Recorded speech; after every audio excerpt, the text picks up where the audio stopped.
There are interviews, and then there are ambushes. Some reporters walk in with a mic and walk out with a story. But every now and then, a celebrity decides they're not playing along. What happens next? Pure, unfiltered gold. These are the moments when famous faces finally said, enough. Matthew McConaughey was just trying to talk about his friend, tennis legend Novak Djokovic. Nothing complicated. He sat in his box, met his parents, felt the moment. Simple stuff. But Joy Behar wasn't there for heartwarming. She interrupted, labeled Djokovic an anti-vaxxer, and just like that, the vibe was dead. And when she pivoted to McConaughey's political ambitions, he didn't deflect. He drew a line. He told her flat out, playing that game isn't something he's interested in. Not defensive, not angry, just done. Tom Cruise and Nicole Kidman questions. Tom Cruise is many things, but an open book he is not. So when an interviewer decided that a press junket was the right time to dig into Cruise's divorce with Nicole Kidman, you could almost see the temperature in the room drop. The reporter kept pushing. Was she the love of his life? What's the co-parenting situation like? Cruise held it together, barely, until he didn't. "You're stepping over a line," he said, and he meant every word. This one is hard to watch. Lindsay Lohan came on Letterman's show to talk about a movie. A movie, that's it.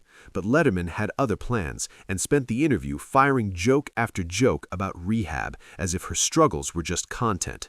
You can hear her voice shake as she tries to steer things back. "We're here for a movie," she says. Letterman laughs it off. She wasn't laughing. Looking back, this clip isn't funny. It's a reminder of how the industry treated young women when the cameras were rolling and no one stepped in. At what point do you look at your questions and think, yeah, this is fine? Because somehow multiple interviewers looked at Jonah Hill and thought the move was to ask whether being unattractive helped him be funny, to call him the fat guy, to act shocked that he smells good. Jonah's response was exactly right. Can you ask a normal question? Calm, precise, devastating. He didn't raise his voice. He didn't need to. Once is a mistake. Twice is a choice. Christina Hendricks sat through the phrase full-figured woman once and gave the interviewer the benefit of the doubt.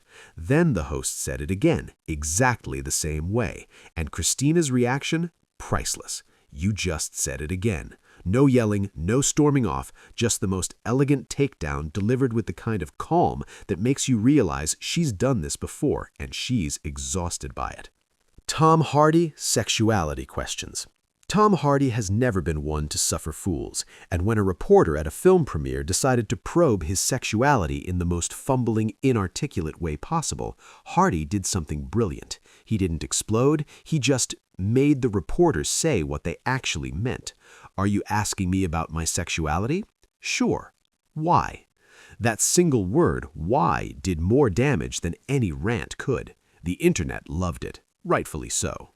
Then there's the reporter who prefaced his question by listing every woman in his life, 5 sisters, a wife, a daughter, a mother, as if that gave him a pass, then asked Tom Hardy if he ever thought the women in Mad Max didn't belong in what he called a man's movie.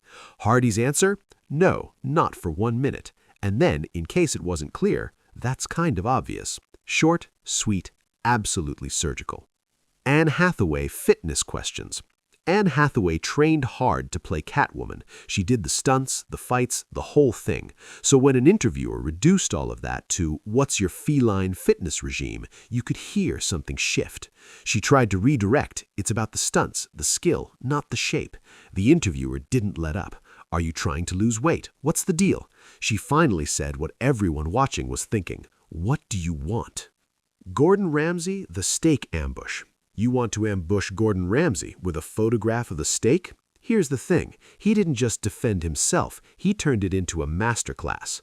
The reporter ordered it well done. Ramsay's verdict? You can't judge the quality of beef when it's cooked past any point of flavor.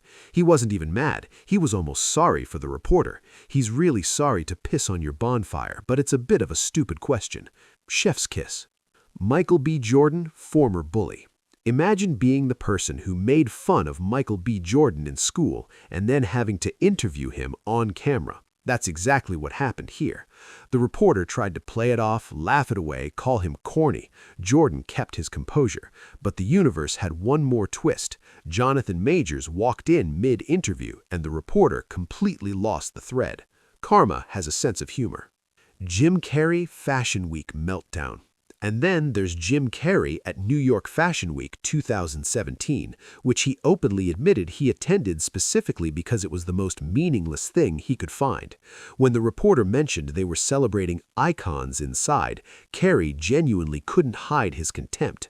Icons, personalities, none of it real. We're all fields of energy, apparently, tetrahedrons moving around. Look, he later said he was going through an existential crisis that year, and honestly, you believe him. Megan Fox, flirty reporter. A reporter telling Megan Fox he's basically in love with her on camera during a press interview. She called him silly. She shut it down immediately. But here's what makes this clip land differently now.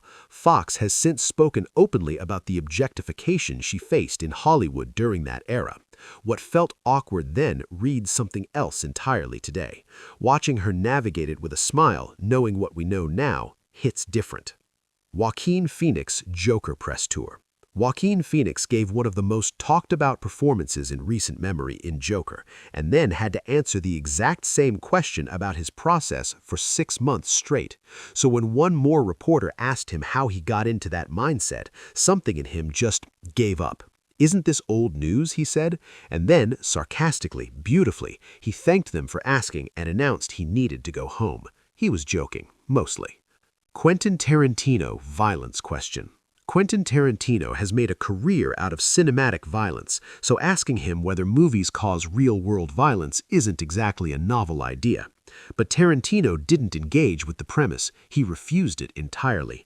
"I'm not biting. I refuse your question."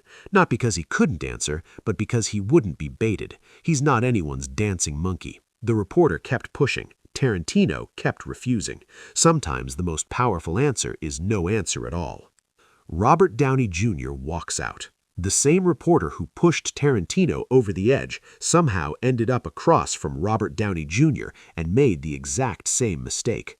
RDJ was there to promote Avengers, family movie, superhero stuff. So when the interviewer pivoted to old quotes about prison, his father, addiction, you could see RDJ calculating in real time. He stayed diplomatic. Then the questions kept going, and without drama, without a speech, he simply stood up, handed back his mic, and left.